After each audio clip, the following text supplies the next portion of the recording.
Inna lamma taghal ma'u hamalnakum fil jariyah. Sesungguhnya kami ketika air banjir melampau hadnya, kami telah mengangkut menyelamatkan datuk moyang kamu ke dalam bahtera yang bergerak laju pelayarannya,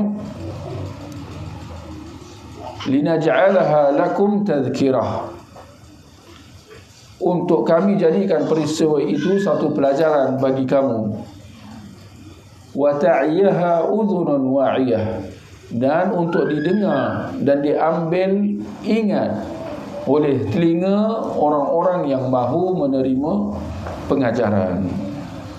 Yani kisah-kisah ini semuanya dinyatakan, disebutkan kepada kita supaya kita mengambil pengajaran, bukan sekadar cerita penglipu lara, sekadar untuk nak berhibur dan bersenang-senang.